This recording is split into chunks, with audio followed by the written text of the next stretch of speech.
Je reprends donc, après une année d'interruption, le thème auquel j'ai déjà consacré 3 ans de cours, autobiographie et histoire. Ou pour le formuler un peu autrement et sous forme de question, qu'est-ce que les gens qui racontent leur propre vie ont à nous apprendre, non seulement sur eux-mêmes et sur leur environnement immédiat, mais aussi, fût-ce au niveau le plus modeste, sur l'histoire avec un grand H, dont ils sont partie prenante, dont ils peuvent même être des agents actifs, mais qu'ils ne font le plus souvent que subir. Et cette question, bien sûr, je la pose dans le cas bien particulier qui me concerne, à savoir évidemment l'histoire de la Chine que j'appelle moderne, autrement dit les derniers siècles du régime impérial et les débuts de la période républicaine. Et à ce sujet d'ailleurs, je vous dois tout de suite une précision. Je persiste en effet à annoncer sur l'affiche et sur le site les dates 1600-1930. Alors que ceux d'entre vous qui ont suivi tout ou partie de mes cours entre 2009 et 2011 se souviennent sans doute que pendant ces trois années, je suis resté, si vous me passez l'expression, scotché au XVIIe siècle. Nous sommes donc encore loin de 1930 et de la Chine républicaine, même à ses débuts. Et on peut, à bon droit, se demander si j'y arriverai jamais, surtout si l'on se souvient que je n'ai plus que 2 années d'enseignement devant moi. À vrai dire, je n'en sais trop rien, mais il n'est pas exclu que j'y vienne finalement l'année prochaine, car c'est un fait que j'ai en tête certains textes des années 1920 et 1930 dont j'aimerais parler, parce qu'ils sont d'un intérêt extrême, et aussi parce qu'ils boucleraient assez bien la boucle après les autobiographies du XVIIe siècle, auxquelles je me suis consacré jusqu'ici. Pourquoi cela? Pourquoi bouclerait-il d'une certaine manière la boucle? Pour l'expliquer, il va me falloir rappeler un certain nombre de notions importantes que j'avais exposées il y a 4 ans en particulier, et qui expliquent en effet en quoi l'on a au XVIIe siècle en Chine une sorte de libération de la parole qui, à certains égards en tout cas, anticipe le XXe siècle, alors même que le contexte historique n'a pas grand-chose à voir. Et c'est en fait à ce rappel, enrichi de quelques nouvelles considérations, que je vais consacrer l'essentiel de ce premier exposé.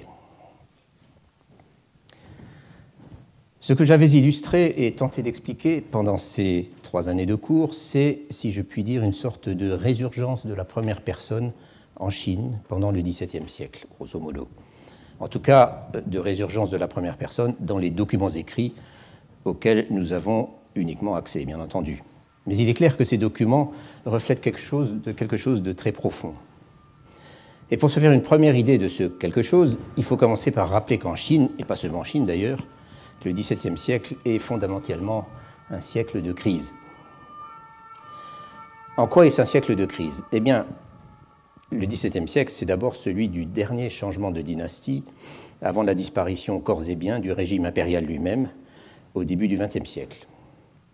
1644 est la date officielle de ce changement, qui a été un processus d'une extrême violence. C'est en effet l'année où la dynastie des Ming, qui existait formellement depuis 1368, est remplacée à Pékin par un nouveau régime, celui des Qing, dont la principale caractéristique est que c'est un régime étranger. Les Qing ne sont pas chinois, mais ils sont, comme vous le savez, mandchous. Et un régime qui s'est emparé de l'Empire depuis l'extérieur, et qui, malgré ses efforts pour s'intégrer à la série des dynasties impériales légitimes ayant régné en Chine, ayant régné sur la Chine, efforts d'ailleurs assez vite couronnés de succès, qui, malgré ses efforts, a toujours été ressenti comme un régime d'occupation. Ce sentiment a été très vif au début, il est devenu plus souterrain par la suite, mais il n'a jamais disparu, même si la légitimité du régime n'était plus vraiment contestée. En 1644, donc, les Mandchous s'installent à Pékin et le régime des Ming est prononcé comme défunt. Mais comme je l'avais illustré d'abondance, les choses ne se sont pas passées du jour au lendemain. A posteriori, au moins, l'entrée des Mandchous en Chine en 1644 est apparue comme la conséquence, peut-être pas la conséquence inéluctable, mais d'une certaine façon comme une conséquence méritée et prévisible, d'évolutions et de réalités qui minaient le gouvernement et la société des Ming depuis longtemps. J'ai déjà beaucoup parlé de ces choses, mais voici au moins quelques rappels un peu dans le désordre. Il y a d'abord la crise des institutions politiques à la fin des Ming. On en était arrivé, dès la fin du XVIe siècle en fait, à une situation dans laquelle des autocrates crispés sur leurs prérogatives et sur ce qu'ils considéraient comme leur droit imprescriptible à l'arbitraire, les empereurs donc, faisaient face à une bureaucratie qui était elle aussi jalouse de ses propres prérogatives et de son magistère moral, mais qui était en même temps profondément divisée par les affrontements entre les différentes factions qui cherchaient à s'installer au gouvernement.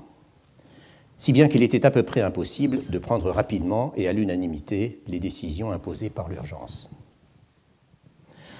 Or, des situations d'urgence, il y en a souvent eu pendant les 30 ou 40 années qui ont mené à la chute des Ming. En fait, l'existence même du régime était menacée à la fois de l'extérieur et de l'intérieur.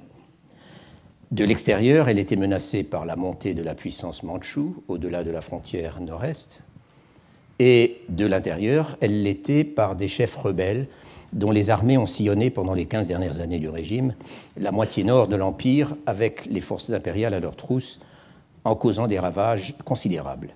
Et c'est d'ailleurs le chef d'une de ces rébellions, qu'on dit parfois rébellion paysanne, en tout cas dans l'historiographie de Chine populaire. C'est donc le chef d'une de ces rébellions qui a fini par s'emparer de Pékin en avril 1644, avant d'en être délogé quelques semaines plus tard par les Mandchous. Or, la lutte contre les Mandchous à l'extérieur et contre les rebelles à l'intérieur s'est avérée ruineuse pour les Ming, militairement, politiquement et, pour commencer, fiscalement. Le régime qui tombe en 1644 est financièrement aux abois, et depuis déjà pas mal de temps.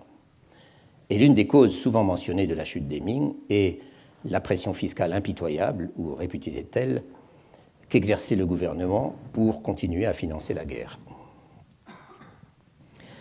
J'avais eu l'occasion de montrer de façon très concrète, en me basant sur des témoignages individuels, dont certains sont extrêmement hauts en couleur, les conséquences dramatiques de la pression fiscale lorsque celle-ci se conjuguait avec la ruine des économies locales causée par les désastres climatiques et par la famine. Or, et c'est donc un troisième facteur, pendant les dernières années des Ming, une grande partie de l'Empire, à commencer par ses provinces les plus prospères, dans la vallée du Yangtze, la région à laquelle se rapportaient mes témoignages, en fait, et qu'on appelle aussi le Jiangnan. Dans la vallée du Yangtze, donc, la vallée du Yangtze a été ravagée par des sécheresses, des épidémies et d'autres calamités encore, d'une gravité, d'une étendue et d'une persistance telles que l'Empire en avait rarement connues. Enfin, dans un autre ordre d'idées, une bonne partie de l'élite de la société avait en quelque sorte perdu ses repères et avait sombré dans l'hédonisme et l'irresponsabilité, ou alors, chez certains, dans une sorte d'activisme désespéré.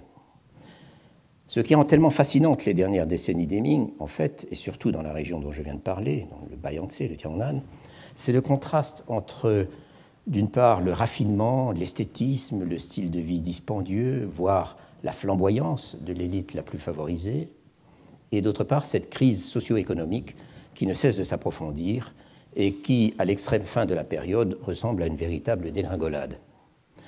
Je crois que j'avais illustré cela de façon assez saisissante dans mes cours d'il y a 2 ou 3 ans, en partant, là encore, de témoignages individuels. Car une autre caractéristique de la fin des Ming, justement, mais je vais y revenir, c'est l'abondance et souvent la liberté de ton des témoignages. Quoi qu'il en soit, tout ce dont je viens de parler, ce sont donc les facteurs dont on a pu considérer après coup qu'ils avaient conduit à la catastrophe de 1644. Après coup ou même pendant.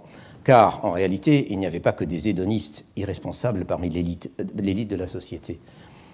Certains faisaient au contraire preuve d'une assez grande lucidité. Et l'un des thèmes qui m'avait arrêté dans un certain nombre de ses écrits à la première personne, surtout dans les toutes dernières années du régime, c'était précisément le sentiment souvent exprimé qu'on se dirigeait droit vers l'abîme, qu'on était en train de vivre les derniers jours non seulement de la dynastie des Ming, mais aussi d'un style de vie, voire d'une civilisation auquel tous ces gens étaient passionnément attachés. En tout cas, de la même façon que l'entrée des Mandchous en Chine en 1644 peut être interprétée comme le résultat de développements et d'événements remontant plus ou moins haut, parfois assez haut, de la même façon, le changement de dynastie intervenu cette année-là n'a pas non plus tout réglé d'un coup. Et il a bien fallu 3 ou 4 décennies pour que la situation se stabilise à peu près. La conquête de la moitié sud de l'Empire par les Mandchous, donc le sud du Yangtze, grosso modo, entreprise en 1645, a en effet pris beaucoup de temps. Et elle en a pris d'autant plus qu'une fois les derniers loyalistes Ming exterminés, ce qui a pris peut-être une quinzaine d'années, une dizaine d'années, certains des alliés chinois les plus puissants des Mandchous, il s'agissait de généraux qui s'étaient rendus au nouveau régime dès le début et qui avaient en bonne partie accompli la conquête du Sud pour son compte, certains des alliés chinois les plus puissants des Mandchous, donc, ont levé à leur tour l'étendard de la révolte, si bien que de vastes régions sont restées en état de guerre pratiquement jusqu'en 1680. Et c'est alors seulement que le nouveau régime a pu être considéré comme plus ou moins stabilisé, sinon totalement accepté. Tout cela, donc, cette crise générale du XVIIe siècle en Chine, je l'avais illustrée à travers ce que j'ai appelé des documents à la première personne. Autrement dit, à travers des textes qu'on pourrait peut-être définir comme des témoignages non médiatisés par l'appareil historiographique et idéologique de l'État. Et nous retrouvons là, bien sûr, le thème de l'autobiographie.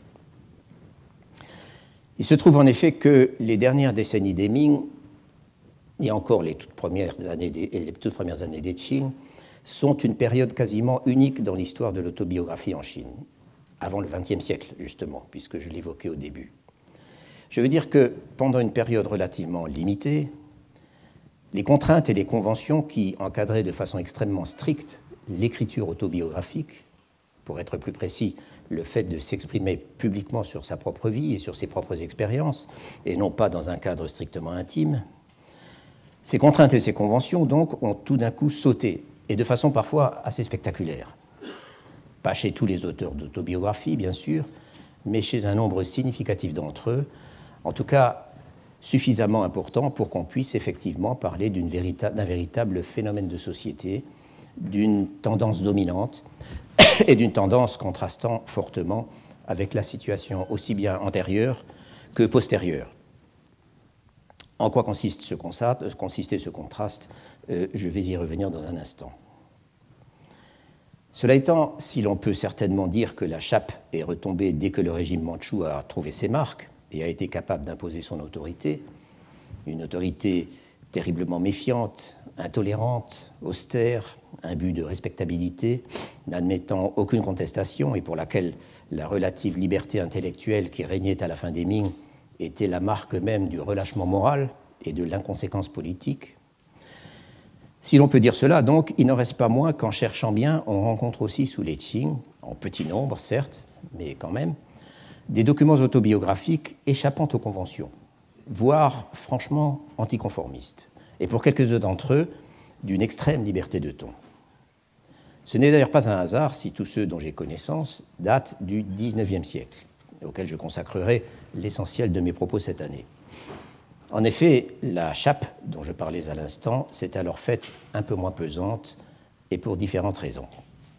Ces raisons, il serait trop long aujourd'hui de les examiner en détail, mais ce qu'on peut dire malgré tout, c'est qu'à partir pratiquement du début du XIXe siècle, le régime des Qing a cessé de posséder les moyens d'exercer le magistère intellectuel qu'avaient imposé les grands empereurs du XVIIIe siècle, les Kangxi, les Yongzheng et Qianlong, de réprimer efficacement les idées non conformistes et en fait d'interdire purement et simplement l'exercice d'un minimum de liberté de parole, comme les deux derniers de ces empereurs en particulier avaient été capables de le faire avec une redoutable efficacité.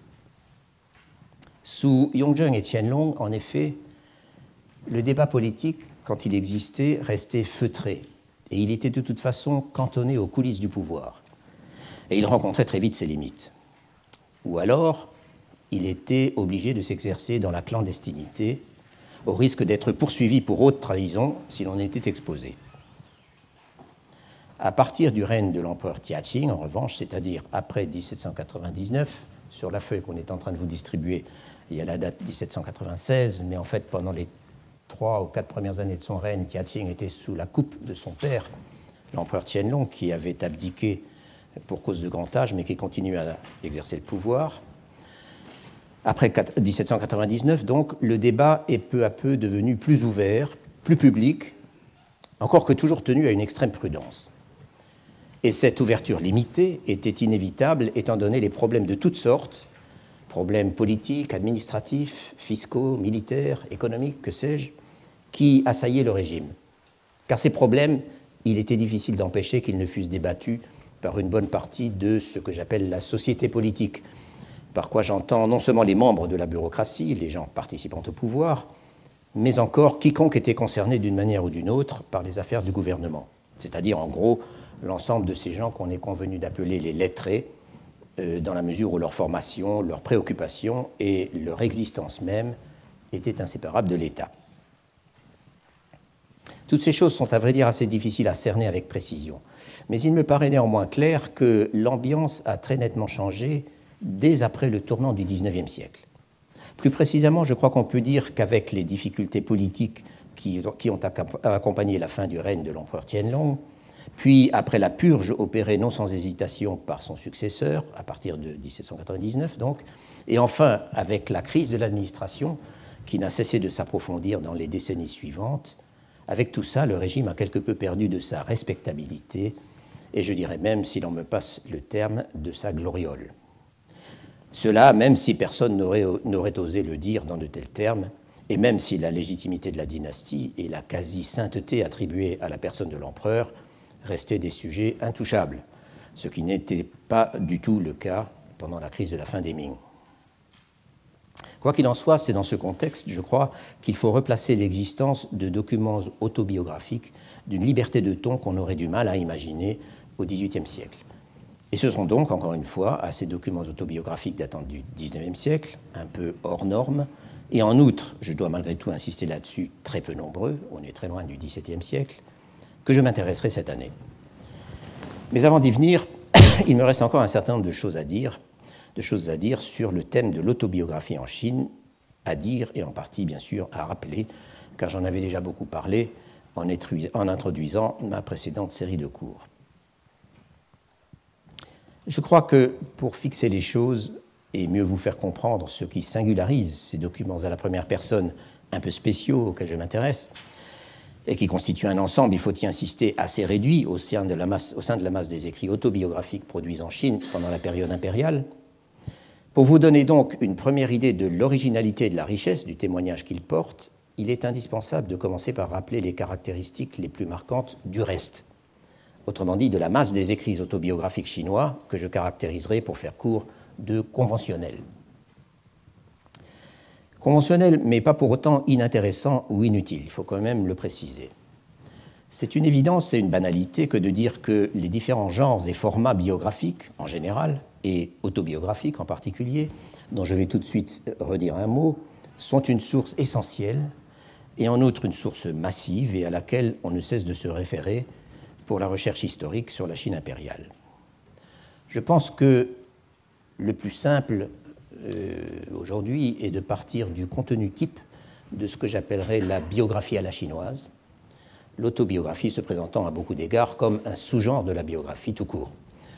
Je résume là encore une fois un certain nombre de choses que j'avais présentées dans mon premier cours sur ce thème. La première chose à dire, il me semble, c'est que le genre biographique chinois est né de l'écriture de l'histoire. Tout est parti du Shiji, des mémoires historiques, comme on traduit parfois, en tout cas en français, composés par Sima Qian et son père Sima Han au tournant du 1er siècle avant notre ère. Le Shiji couvre la période allant des origines de la civilisation chinoise jusqu'à l'époque de son auteur, soit à peu près le milieu de la dynastie des Han antérieure. Et cette extraordinaire somme a instauré un modèle historiographique qui a ensuite été repris par l'ensemble de ce qu'on appelle les histoires dynastiques. Il y en a 24 au total, ou même 25, voire 26, il y a plusieurs façons de compter, y compris d'ailleurs le Shiji lui-même. Et la totalité forme assurément le monument historiographique le plus extraordinaire jamais conçu par une civilisation. Ce modèle historiographique, je suggère de le définir en parlant de l'histoire totale d'une période. Dans la majeure partie des cas, cette période coïncide avec la durée d'une dynastie, en parlant aussi d'une histoire qui adopte par définition le point de vue de l'État dynastique, et enfin, et c'est un point qui nous importe ici, en parlant d'une histoire envisagée sous plusieurs angles d'attaque. Ces angles d'attaque sont matérialisés par 4 grandes parties dans chacune de ces histoires dynastiques, ou la plupart, dont les deux principales, qui sont toujours présentes alors que les deux autres manquent parfois, dont les deux principales sont d'une part la chronique du souverain, c'est-à-dire la chronique des activités, des événements qui le concernent directement, qu'on appelle parfois les annales principales, Bunti, et d'autre part les biographies. Cette fois-ci, ce sont les Liezhuan.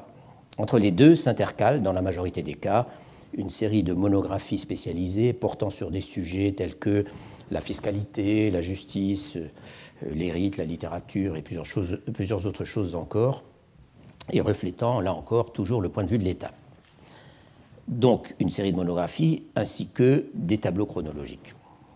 J'ajoute encore que le principe de base qui structure chacune de ces 4 composantes d'une histoire dynastique type est le principe annalistique, c'est-à-dire que le contenu s'organise de façon strictement chronologique, à la limite année après année. C'est donc de ce modèle inventé par Sema-Tien au 1er siècle avant notre ère qu'est né le genre biographique en Chine. Certes, d'innombrables personnages sont susceptibles d'apparaître dans la chronique du souverain ou dans les monographies spécialisées, sans parler bien sûr des tableaux chronologiques, mais c'est toujours en passant, de manière épisodique, à propos de tels événements ou de tels développements dans lesquels les personnages en question ont été impliqués, ou de telles fonctions qu'ils ont remplies. Dans les biographies, par contraste, et bien sûr par définition, chaque individu est traité pour lui-même comme une entité autonome et sur toute la durée de sa vie. Mais une fois cela dit, il reste beaucoup à ajouter pour caractériser le genre biographique tel qu'il a fleuri en Chine à la suite du modèle institué par le Sheti et, dans la majeure partie des cas, à l'imitation de ce modèle. Et quand je dis qu'il a fleuri, c'est bien de centaines de milliers, sinon de millions de biographies qu'il faut parler. Non seulement dans les histoires dynastiques et d'un certain nombre d'autres histoires qui les ont imitées sans en avoir le statut officiel, mais aussi dans des histoires locales, ou ce que nous appelons en France les monographies locales, qui se multiplient à partir de l'époque des Song, donc à partir du XIe siècle, dans les recueils thématiques de biographies organisés par type de personnage ou par activité ou par localité, et d'autres principes encore, dans les registres claniques, qu'on appelle souvent des généalogies, bien qu'il s'agisse plutôt de l'histoire et des institutions d'un lignage donné ou d'un clan, dans les recueils consacrés aux œuvres d'un auteur particulier, ou avec sa biographie en tête, ou encore, et c'est un genre important, sous forme d'épitaphe, destiné en principe à être gravé dans la pierre. Ce qu'il faut ajouter à tout cela, donc, c'est d'abord que le Sheti, encore, a créé un précédent dont l'influence n'a jamais cessé de s'exercer sur l'écriture biographique en Chine, a créé un précédent en classant ces biographies, ou plutôt ces personnages, par catégorie. La liste des catégories proposées par Sema-Tien est en fait assez originale, voire pittoresque à l'occasion, quand on la compare à celle des histoires dynastiques plus tardives. Il y a des chevaliers errants, des assassins, des magnats du négoce, des sycophantes, des magiciens, que sais-je, autant de profils qui ont ensuite disparu de la littérature sérieuse. Mais le principe est resté. Aux yeux de l'histoire, un personnage se définit d'abord et avant tout par une catégorie, ou au minimum une catégorie principale, on pourrait dire un idéal type, par rapport auquel s'ordonne la presque totalité des faits relatés dans sa biographie. On peut ainsi être catégorisé par fonction ou par type de carrière, quand il s'agit des serviteurs de l'État, aussi bien les civils que les militaires. On peut être catégorisé par caractère ou par type de comportement, et on peut aussi l'être par genre d'activité ou, si je puis dire, par métier, pour ceux qui n'ont pas eu de carrière administrative ou dont la carrière administrative n'a eu qu'une importance secondaire. Et c'est là qu'on trouve les littérateurs, les artistes, les érudits, les confucéens, les religieux et quelques autres types encore. Ces catégorisations ont irrigué toute la littérature biographique qui a proliféré dans le sillage du Sheti, qu'il s'agisse de biographies officielles ou de biographies privées. Et c'est bien cela qu'il m'importe de souligner. Le sujet d'une biographie chinoise conventionnelle se définit d'abord par son appartenance à une catégorie d'activité ou de comportement connue et identifiée et acceptée, à partir de quoi toutes sortes de ramifications sont d'ailleurs possibles, mais elles aussi laissent rarement place à la surprise. Certes, une biographie contient toujours des faits historiquement vérifiables, des factoïdes, si vous voulez, ce qu'en chinois on appelle des réalités historiques, des shi. Mais À la limite, ce n'est pas cela l'essentiel. L'essentiel, c'est de construire un personnage pourvu de qualités intellectuelles et morales types et agissant suivant des modèles clairement identifiables et qui renvoient à des classifications sanctionnées par la tradition. En somme, une biographie conventionnelle se définit assez bien, me semble-t-il, comme une combinaison de faits, je veux dire les événements et les actions qui singularisent un parcours individuel, et de tropes, par quoi j'entends des éléments de caractère et de comportement renvoyant à un répertoire familier et désignés par des figures de style conventionnelles. Et cela d'ailleurs vaut aussi bien lorsque le personnage dont on fait la biographie entre dans la catégorie un peu spéciale des anticonformistes, car dans la tradition chinoise, les anticonformistes forment eux aussi une catégorie bien balisée. Il y a une conséquence importante à tout cela, et cette conséquence, c'est qu'à de très rares exceptions près, le sujet d'une biographie chinoise standard, si je puis dire, est un personnage unidimensionnel, et qu'il est défini d'avance par son domaine d'activité, rarement, très rarement par plusieurs domaines à la fois, et par la catégorie de comportement ou de caractère où il se trouve rangé. Il n'y a guère de place pour l'ambiguïté dans les biographies chinoises, ni pour la contradiction, et encore moins pour la surprise. Et il n'est jamais question d'envisager un personnage sous toutes ses facettes, et presque jamais sous plus qu'une seule facette. Et une conséquence importante de cette unidimensionnalité, c'est qu'une biographie chinoise normale, même lorsque c'est un texte relativement long et portant sur une personnalité importante, est toujours très sélective. Elle est sélective parce que le ou les auteurs ne retiennent dans le matériau disponible que ce qui intéresse directement le sujet, autrement dit, ce qui contribue à construire un personnage en quelque sorte préalablement défini. C'est flagrant dans les biographies des histoires dynastiques dans lesquelles la concision est considérée comme une vertu et où seuls comptent les caractéristiques et les actions ou les écrits du personnage qui viennent renforcer la construction d'ensemble. Même les détails de sa carrière sont en grande partie omis au profit de quelques points forts. Mais cette sélectivité est quasiment la règle, en fait, dans l'écriture biographique en Chine en général. Et là, une distinction fondamentale doit être faite ou réitérée. C'est celle entre, d'une part, les biographies officielles, c'est-à-dire celles qui sont compilées par les institutions historiographiques de l'État, et dont une partie, au moins, est destinée à figurer à terme dans l'histoire dynastique, laquelle, je le rappelle, sera compilée par le régime suivant.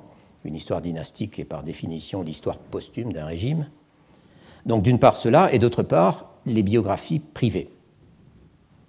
L'historiographie officielle contient aussi bien des biographies de personnages positifs, ou au moins normaux, même s'ils ont pu avoir des revers de carrière, ou rencontrer des échecs, ou être pris dans des conflits, avoir des ennemis, etc., que des biographies de personnages que je dirais institutionnellement négatifs.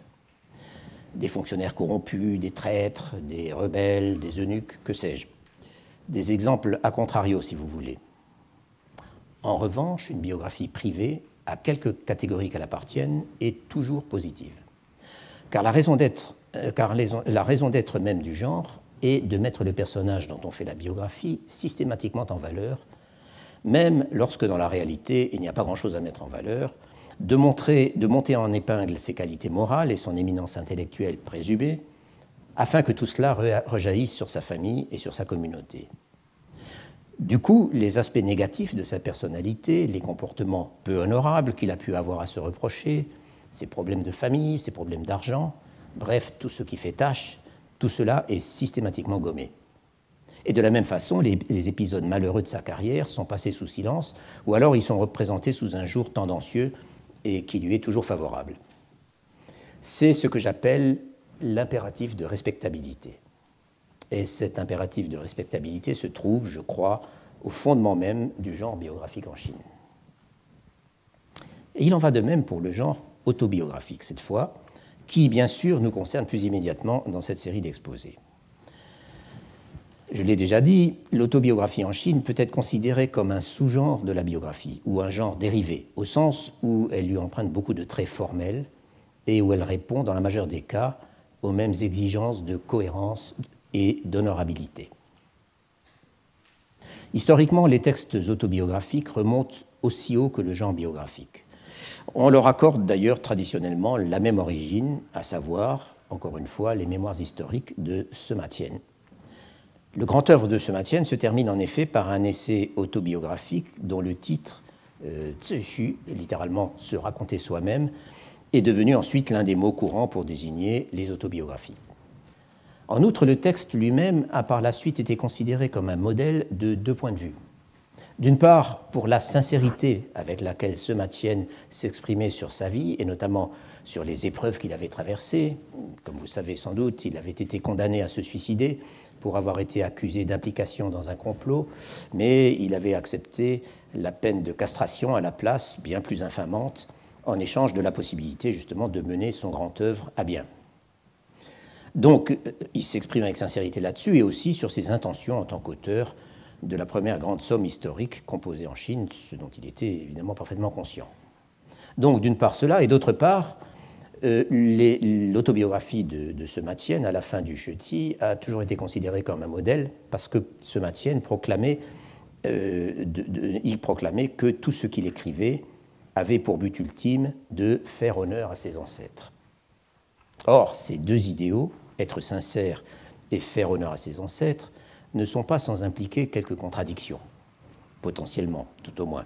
Le mot que je traduis par sincérité, c'est-à-dire le mot shi, a la double connotation de sincérité, donc au sens de ne rien cacher, ne rien déformer, et de vérité, de réalité, d'objectivité même. Le problème, bien sûr, c'est que si l'on dit tout, si l'on ne cache ni ne déforme rien, on risque alors d'avoir à dire des choses qui ne font pas nécessairement honneur à ses ancêtres. Et c'est là, me semble-t-il, le dilemme qui définit d'une certaine manière l'écriture autobiographique en Chine. Comme je l'avais noté en son temps, l'autobiographie n'a été identifiée comme genre autonome en Chine qu'à partir de l'époque des Tang, plus précisément au début du 8e siècle, par un auteur très connu, Liu Zhiqi, qui est l'auteur donc du premier traité chinois de critique historique, dont le titre peut se traduire « Généralité sur l'histoire ». Ce vaste ouvrage, qui a toujours conservé une grande influence et qui a fait l'objet de nombreux commentaires, renferme en effet un essai sur l'autobiographie qui semble bien être resté le seul de son genre jusqu'à la fin de la période traditionnelle. Et dans cet essai, Liu Zhiqi pose comme exigence fondamentale le fait de faire honneur à ses pères et mères et à tous ses ancêtres, tout en exigeant que l'on soit sincère ou objectif. Il y a toujours cette ambiguïté dont j'ai parlé, toujours le même mot « shi ». Et pour arriver à cela, il recommande explicitement de ne pas parler des éléments négatifs, des insuffisances, comme il dit, il emploie le mot douane, quand on est trop court sur quelque chose, aussi bien dans la vie de ses ancêtres, lorsqu'on parle d'eux, comme le font certains auteurs au début de leur autobiographie, et là encore c'est Sima Qian qui a donné l'exemple, aussi bien de ses ancêtres donc, que dans sa vie propre. Bien au contraire, dit-il, il s'agit de systématiquement mettre en valeur tout ce qu'il y a de positif à dire, Autrement dit, ce qu'il recommande, c'est une sorte d'autocensure et pourrait-on dire de déformation honorable des faits. Et cette recommandation a en effet été suivie par l'immense majorité des auteurs d'autobiographie en Chine. J'avais d'ailleurs signalé qu'en dehors de l'influence de Liu Zhiqi, qui semble bien avoir perduré, comme je le disais, cette forme d'intolérance à tout ce qui s'écarte de la norme morale et de l'honorabilité sociale ne pouvait qu'être encouragée par la diffusion du néo-confucianisme dans toute la société, à partir surtout de l'époque des Song, à partir du XIIe siècle en particulier, également par l'exaltation de la piété filiale, qui allait de pair avec cette diffusion du néo-confucianisme, et par ce qu'on a pu décrire même comme une sorte de démocratisation du culte des ancêtres à partir de la dynastie des Ming, à partir du XVIe siècle. Lorsqu'on rédige son autobiographie en Chine, donc, et plus encore lorsqu'on la publie, et c'est là une distinction importante dont je reparlerai, on omet ou on camoufle tout ce qui fâche et on se concentre sur tout ce qui est susceptible de faire ressortir les qualités morales, les actions et les comportements propres à faire honneur à son nom et à celui de ses ancêtres et à accroître le prestige de sa famille au sein de la société. Et rien de plus efficace pour cela que de se référer au modèle reçu, à ces personnages éminents dont les biographies, justement, remplissent toute l'historiographie, de couler en quelque sorte le compte-rendu qu'on fait de sa propre vie dans une tradition valorisante, y compris à travers les mots qu'on emploie, les lieux communs, les figures de style, ce que j'ai appelé tout à l'heure les tropes, les allusions historiques, etc. Cela étant, comparé au genre biographique standard dont j'ai parlé tout à l'heure, ces autobiographies, que je dirais là encore conventionnelles, vont plus loin, pas toujours, mais souvent, dans la représentation d'un individu et dans la narration d'une vie, au sens où le contenu peut être plus varié et le ton plus personnel, au moins en apparence, comme il est naturel après tout, puisqu'il s'agit de textes dont l'auteur s'adresse au lecteur en disant « je », en chinois « yu », quoique l'auteur se désigne parfois aussi par son prénom. Par exemple, les événements de la vie privée et familiale, le mariage, les décès, les enfants, les circonstances économiques, les amitiés, etc., sont susceptibles de faire leur apparition et de donner lieu à quelques développements, voire à l'expression d'un sentiment ou même d'une émotion. Alors que dans une biographie officielle, ou calquée sur le style officiel, on ne trouve que de sèches mentions d'événements pour la seule raison qu'ils ont des implications professionnelles ou rituelles, essentiellement en fait le décès des parents. Ou alors on mentionne les circonstances économiques uniquement pour leurs implications morales et de façon là encore purement conventionnelle. Par exemple, on dira du personnage dont on parle qu'il était très pauvre dans sa jeunesse pour signifier qu'il en a eu d'autant plus de mérite à réussir à étudier et à faire une belle carrière, bureaucratique ou intellectuelle, ou les deux à la fois. Cela dit, même si les autobiographies en disent un peu plus, je dois insister sur le fait que leur longueur et donc la quantité d'informations qu'elles renferment sont on ne peut plus variables. Vous pouvez avoir 2 ou 3 pages de généralité et de clichés ou avec quelques informations, et alors il s'agit souvent d'une sorte d'autoportrait plutôt que d'un récit, et vous pouvez avoir des textes qui sont de véritables petits ouvrages pleins d'informations et de détails. Et cela, cette abondance d'informations et de détails, c'est surtout le cas avec un type particulier de format qui existe aussi bien pour les biographies tout court, qu'on appelle nianpu, un terme qui signifie littéralement un catalogue des années, et qu'on traduit usuellement par biographie chronologique. Et quand il s'agit d'une autobiographie chronologique, c'est alors un zhezhuan nianpu écrit par soi-même. Dans un nianpu, il y a par définition une entrée par année, ce qui a déjà l'avantage de la précision chronologique, alors que les biographies et les autobiographies conventionnelles contiennent souvent très peu de dates. Et dans les exemples les plus fournis, l'auteur tente à mettre le plus d'informations possible sous chaque année et à faire avancer en quelque sorte en parallèle, année après année, les différents aspects de sa vie professionnelle, ses relations sociales, les événements familiaux, ses productions intellectuelles, etc., etc., à la limite en essayant de bourrer le plus de détails possible, à tel point que j'ai suggéré de caractériser les biographies ou autobiographies chronologiques les plus fournies comme de véritables bases de données biographiques. Cela étant, et c'est le point important, quel que soit le niveau de détail d'une autobiographie et quelle que soit sa forme, on reste toujours dans les limites de la convention et de la respectabilité. Et cela reste vrai lorsque l'auteur d'une autobiographie, et ça fait un peu partie du genre, affecte la modestie, quand ce n'est pas le dénigrement de soi-même. Il y a même des textes qui se présentent comme des auto-accusations. Lorsqu'il affirme, par exemple, qu'il a un physique minable, ou qu'il est très lent d'esprit, ou, beaucoup plus grave, qu'il n'a pas été à la hauteur pour servir ses parents et qu'il n'a rien réussi à faire de sa vie. Cela aussi, dans la majeure partie des cas, c'est de la convention ou, si vous voulez, de la pose. Et s'il peut y avoir une part de sincérité, celle-ci est, si je puis dire, médiatisée par la convention. Comme je ne voudrais pas être trop abstrait, comme je le suis depuis le début, en voici rapidement un exemple de ces autobiographies auto-accusatrices, un exemple qui me servira d'ailleurs de contraste avec le premier texte que j'examinerai d'un peu plus près la prochaine fois, après les considérations préliminaires d'aujourd'hui. Un texte où, comme on verra, c'est plutôt le narcissisme et l'autosatisfaction, voire l'auto-admiration qui dominent. Autrement dit, un texte qui ne rentre pas du tout dans les conventions. Cet exemple, donc, que je décris très brièvement, je suis tombé dessus en consultant une anthologie de textes autobiographiques chinois de l'Antiquité jusqu'au Qing, publiée pour la première fois en 1937 et pour laquelle j'ai utilisé une réédition de 1965, une anthologie dans laquelle les textes sont répartis par genre suivant un classement un peu compliqué. Donc vous avez les autobiographies rédigées indépendamment, ou alors en guise de préface à un ouvrage, ou alors en forme d'épitaphe ou de lettres, etc. Peu importe le détail. Le compilateur de cette anthologie remarque d'ailleurs, à juste titre, dans sa préface que, alors qu'il existe des quantités de recueils de biographies, il n'en existe aucun pour les autobiographies, si bien qu'il faut aller les chercher un peu partout, à droite et à gauche. Le texte en question s'intitule « Autobiographie à 80 ans ». Page dessus. Il commence par une esquisse chronologique de la carrière de l'auteur, ses études, les fonctions officielles qu'il a occupées pendant une dizaine d'années, après quoi il est revenu au pays pour s'occuper de ses vieux parents, et cela va jusqu'à la mort de son père, alors que lui-même est déjà âgé de 69 ans. Et ensuite, c'est une litanie de lamentations. Je cite « Lorsque je me tourne sur ma vie, mon érudition, où est-elle?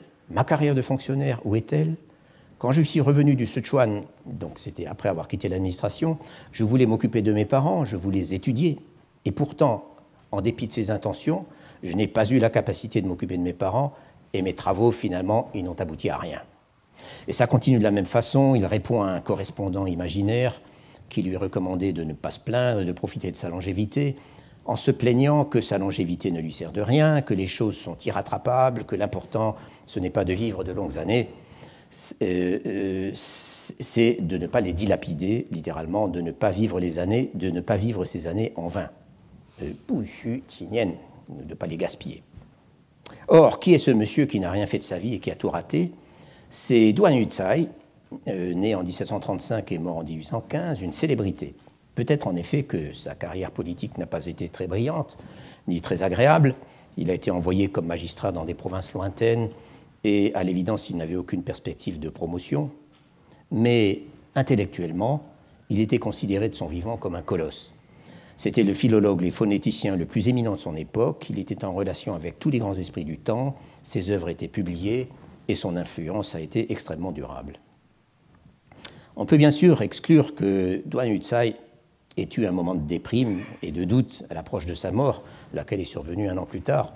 Mais ce qui me frappe dans ce texte assez court, encore une fois, c'est cette façon très conventionnelle de se traîner plus bas que terre chez quelqu'un qui ne pouvait pas ne pas être conscient de sa propre valeur et de son propre succès. Quoi qu'il en soit, c'est au regard de ce modèle autobiographique standard, avec toutes les variations qu'il admet, je dois admettre de mon côté qu'elles sont nombreuses, plus que dans le cas des biographies tout court d'ailleurs, c'est au regard de ce modèle autobiographique standard que se définissent les documents à la première personne, hors normes en quelque sorte, auxquels j'ai déjà fait allusion et dont j'ai parlé tant et plus au cours de ces dernières années. Ces documents à la première personne correspondent d'ailleurs à plusieurs genres.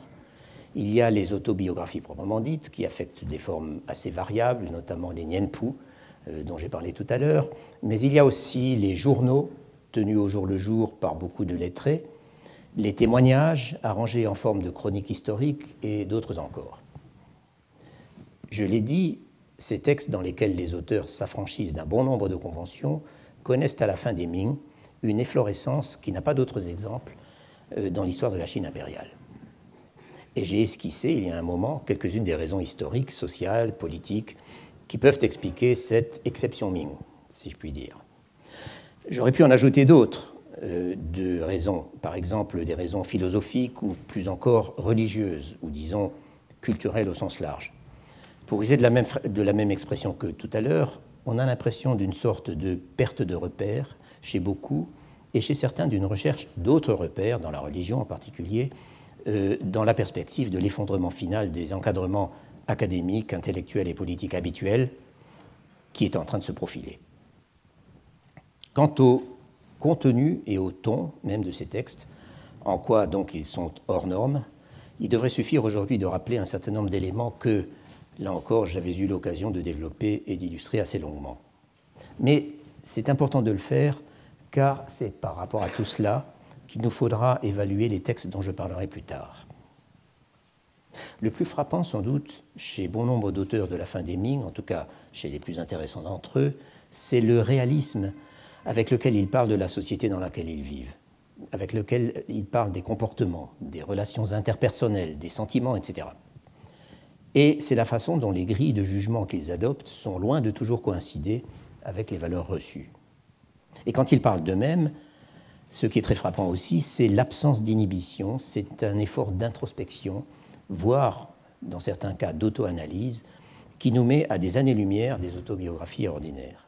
ou même un désir de confession, qui n'est pas sans nous faire penser à l'œuvre du même nom, avec laquelle, comme vous savez, Jean-Jacques Rousseau a inventé l'autobiographie moderne en Europe. On a soudain des gens qui prennent du recul, qui se posent des questions sur eux-mêmes, sur les rôles qui leur sont normalement assignés par leur statut social, par leur éducation, par leur famille ou par leur carrière. En outre, certains ne craignent pas de parler de façon désobligeante de leurs ascendants, même si c'est totalement contraire à la piété filiale, ou de se laisser aller à des arguments politiques et de critiquer les gens en place, ou surtout de révéler leurs propres faiblesses et leurs propres manques. Et je ne parle pas ici des manifestations de modestie plus ou moins hypocrites auxquelles je faisais allusion tout à l'heure, et qui font partie des conventions les plus éculées. Si vous me permettez de me citer moi-même, je notais dans un cours il y a 4 ans que ces autobiographies de la première moitié du XVIIe siècle sont des textes dans lesquels on entend parler une véritable personne, autonome dans ses actions et ses perceptions, contradictoire parfois, et non plus un personnage qui, en fin de compte, ne fait que jouer le rôle ou occuper la place qui lui ont été assignés par la société. Ces textes, donc, j'en ai cité une assez grande quantité pendant ces 3 années de cours, mais pour donner une sorte de point de référence, encore une fois, je voudrais quand même redire, ne serait-ce que quelques mots, sur 3 d'entre eux que je trouve tous assez extraordinaires et qui, entre eux, résument assez bien tous ces éléments auxquels je viens de faire allusion. Le premier de ces 3 textes, par ordre chronologique des auteurs, c'est l'autobiographie d'un certain Xu Zhetio, né en 1574, mort en 1631, laquelle autobiographie se présente dans son titre comme la chronique d'un apprentissage, Xuepu.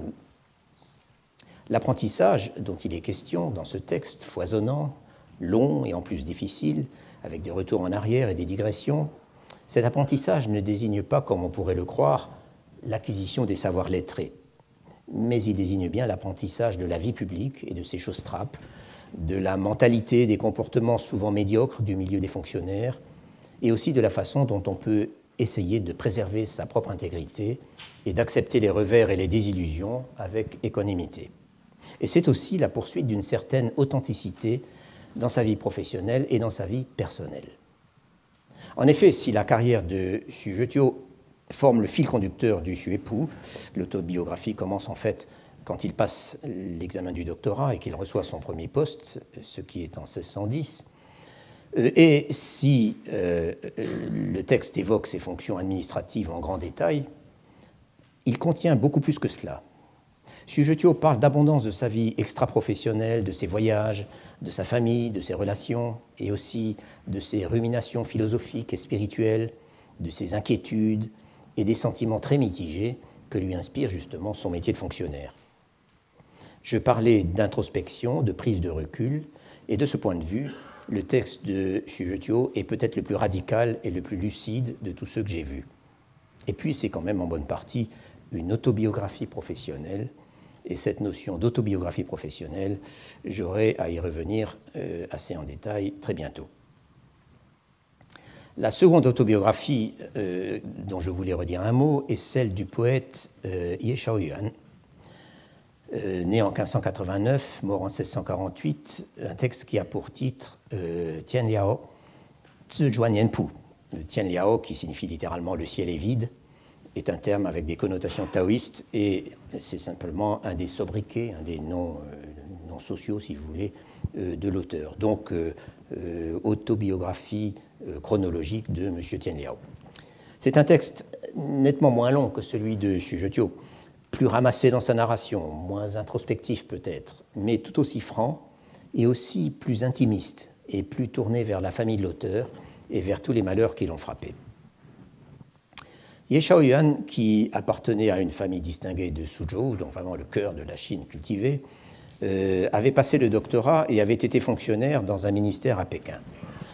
Mais la carrière ne l'intéressait pas plus que cela et il s'était rapidement arrangé pour retourner au pays et surtout pour retourner auprès de sa femme et de sa nombreuse progéniture, dont il se préoccupait avec une sollicitude et je dirais même avec une tendresse dont on trouve rarement l'expression dans les textes des lettrés chinois.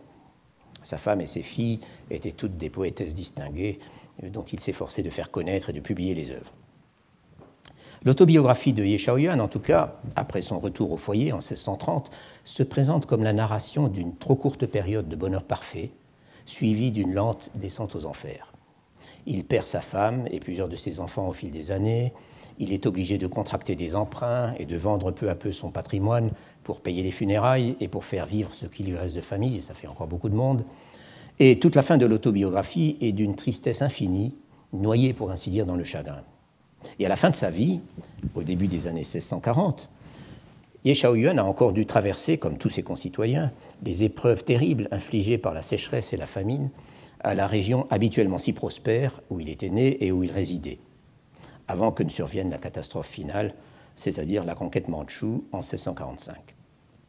Ye Xiaoyuan abandonne alors sa famille et prend la tonsure, il devient moine, pour ne pas avoir à servir le nouveau pouvoir, et il meurt 3 ans plus tard. Le modèle à retenir ici, ce n'est pas l'autobiographie professionnelle, bien qu'il y ait un peu de cela aussi, c'est plutôt l'histoire intime d'une famille et aussi le sentiment d'un déclin irréversible. La troisième autobiographie dont je parlais est totalement différente des 2 autres et de pratiquement toutes celles que je connais. Si son auteur, un certain Yao Tinglin, né en 1628, on ne sait pas quand il est mort, raconte son parcours ainsi que les événements dramatiques qu'il a traversés, donc il a vécu la transition entre les Ming et les Qing, avec un réalisme particulièrement saisissant, cela tient peut-être à sa personnalité même. Yao Tinglin était issu d'une famille relativement distinguée de Shanghai à la fin des Ming, mais une famille qui s'était retrouvée complètement ruinée et dispersée après la conquête.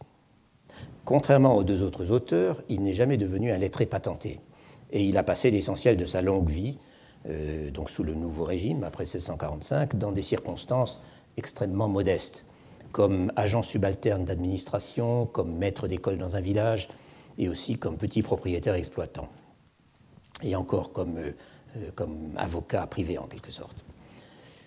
Ce point mérite qu'on y insiste. En effet, les auteurs des biographies du XVIIe siècle auxquels je m'intéresse, même les moins conventionnels d'entre eux, dans leur expression, sont tous des lettrés, des membres reconnus de l'élite intellectuelle et sociale. De ce fait, la voix des petites gens, les réalités matérielles et mentales de leur vie quotidienne, tout cela est virtuellement absent des textes qui nous sont parvenus. Ou alors, il faut aller les chercher, ces réalités, dans un type de source totalement différent, qui est d'ailleurs celui dont je commencerai à parler en séminaire dès demain, à savoir les sources judiciaires. Or, la seule exception, à ma connaissance, c'est justement l'autobiographie de Yao Tinglin, qui nous mène jusqu'en 1697 et qui porte le titre un peu passe-partout de Chronique des années successives, donc Li Nianqi. Le Li Nianqi, si vous voulez, c'est les bouleversements de la transition entre les Ming et les Qing vus depuis la base. Mais si ce texte est à mon avis, et cela pourra paraître paradoxal à beaucoup d'historiens, si ce texte est à mon avis une des sources fondamentales sur le changement de dynastie, et que j'y ai beaucoup recouru dans le passé, c'est parce que son auteur, pour plébéien et terre-à-terre qu'il soit volontiers dans son expression, a malgré tout une certaine culture et même une certaine vision, et que, dans la mesure de ses moyens, il replace les événements de sa vie, dont il parle par le menu, et avec, dirais-je, une absence d'inhibition et même de respect des convenances qui frappe beaucoup, qui place tout cela donc dans un contexte plus large. Encore une fois, si j'ai voulu dire aujourd'hui un mot de ces 3 textes, dont je n'aurai plus désormais l'occasion de parler, c'est parce qu'ils établissent une sorte de référence, de modèle, auquel il est intéressant de confronter les textes autobiographiques du XIXe siècle, dont je m'occuperai désormais. Qu'y trouve-t-on en plus dans ces documents du XIXe siècle, ou en moins? Dans quelle mesure les différences de contexte social, politique ou autres rendent-elles compte de certaines spécificités que j'aurais à analyser? Et puis, il y a la question de l'autobiographie comme source de l'histoire, ce qui est après tout mon sujet. Dans mes dernières années de cours sur le XVIIe siècle, donc, je m'étais beaucoup préoccupé de la contribution des textes à la première personne que j'analysais à ce que j'ai appelé un peu pompeusement la grande histoire, avec un grand H bien sûr. Autrement dit, j'avais essayé de faire ressortir ce qu'apporte d'original à cette dernière les sources autobiographiques. Et je ne parle pas simplement de détails, d'illustrations ou, disons, d'un supplément de vécu. Je parle aussi d'une vision qui se distinguerait, si peu que ce soit, de celle que véhiculent les sources historiques conventionnelles, c'est-à-dire, dans le cas de la Chine impériale, officielle. et par-delà de ce que véhicule une bonne partie de l'historiographie moderne, de la nôtre. Je m'étais donc retrouvé une bonne partie du temps à mettre en regard la dite grande histoire, les catastrophes naturelles de la fin des Ming et des ravages qu'elles ont causés, la conquête du Tiananmen par les Qing, la résistance et plusieurs autres sujets, d'une part, et d'autre part, les témoignages individuels que j'analysais. Il est vrai que j'y ai été aidé par l'acception assez large de la notion d'écriture à la première personne que j'ai adoptée. Outre les autobiographies et les journaux, en effet, donc les textes dont le sujet même est la vie de l'auteur, j'ai inclus dans mes sources un certain nombre de récits historiques et de chroniques locales complètement étrangères à l'historiographie officielle et dont une des principales particularités est que l'auteur y est présent, à la première personne, comme témoin, soit direct, soit indirect. Il raconte ce qu'il a vu, ce qu'il a subi, et aussi ce dont il a entendu parler, mais de façon très immédiate. Et le terme qui désigne typiquement ces chroniques est celui de choses vues et entendues. Tianwen. Ou pour l'exprimer autrement, le point de vue n'est pas celui de l'historien, donc un point de vue extérieur, à distance et affectant au moins le ton de l'objectivité, c'est le point de vue de l'individu ou de la communauté qui subit l'histoire, qui est engloutie par elle, pour qui c'est une réalité immédiate et qui se déploie jour après jour. Or, et c'est un contraste que je peux mentionner dès maintenant, il n'existe pas, au XIXe siècle, d'équivalent réel de ces témoignages en forme de récits historiques qui sont toujours d'une immédiateté saisissante, d'un vécu et d'un concret totalement absent de l'historiographie officielle et, dirais-je, respectable. Du moins, je n'en ai pas rencontré pour le moment. Peut-on expliquer cette différence ? Ces chroniques historiques ou pseudo-historiques dont je parle se concentrent en fait autour de la conquête mandchoue, qui a été vécue, en Chine du Sud en particulier, comme un bouleversement inimaginable, comme un véritable cataclysme. Elles évoquent ces ultimes années de la dynastie des Ming, une dizaine peut-être, dont on a pu penser a posteriori, et en fait dont certains pensaient au moment même, qu'elles conduisaient logiquement à la catastrophe, comme je l'ai dit. Et une fois la catastrophe survenue, elles évoquent cette courte période pendant laquelle on est rapidement conduit à faire son deuil d'un monde définitivement disparu et où c'est l'inconnu total. Elles se situent, dirais-je, dans une période de vacances mentales, de vide politique et aussi, encore une fois, de libération de la parole. Or, s'il y a eu beaucoup de tragédies et de violences en Chine au XIXe siècle, et j'en évoquerai certaines à travers les documents autobiographiques dont je m'occuperai, on y rencontre en revanche pas ce sentiment d'un monde en train de sombrer irrémédiablement. Du moins pas avant l'extrême fin du siècle, mais c'est alors une période où la civilisation chinoise est confrontée à des défis d'un genre tout à fait nouveau. En revanche, on y rencontre le sentiment parfois très aigu d'une décadence morale et d'une crise systémique de l'État, que certains décrivent sur un mode plutôt cynique, mais je parle de la crise systémique de l'État, mais aussi de la décadence morale, mais dont tout le monde veut croire qu'il existe encore des moyens de se sortir. Que ce n'est qu'une question, si je puis dire, de réarmement moral et de resserrage des boulons, et sans doute aussi de réforme administrative, et de réforme d'ailleurs que certains voudraient assez radicales.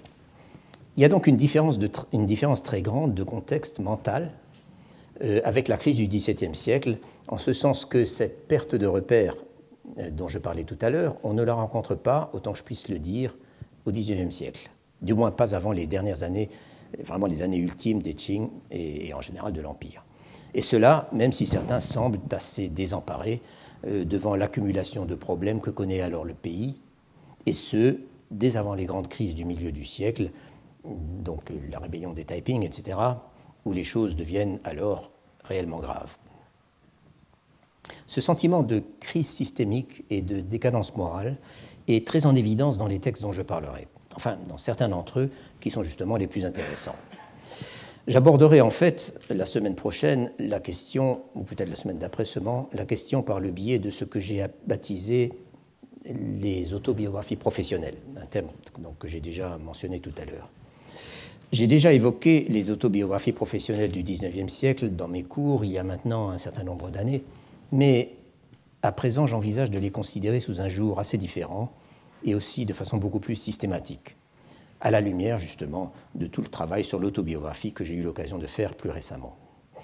Ce sera donc ça le sujet de mon cours à partir de très bientôt, mais malgré tout, ce n'est pas par cela que je commencerai tout à fait, car avant d'y venir, je voudrais faire, comme je l'ai indiqué tout à l'heure, je voudrais faire une dernière incursion dans le XVIIe siècle, dont je n'arrive décidément pas à me détacher. Mais cette fois, ce ne sera pas la première moitié du XVIIe, donc la fin des Ming, mais la seconde, donc les premières décennies de la dynastie des Qing.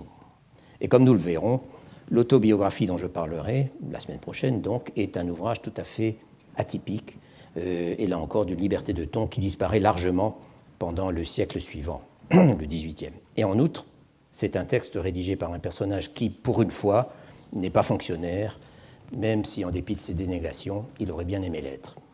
Voilà donc par quoi je commencerai la semaine prochaine, et je vous remercie pour votre attention.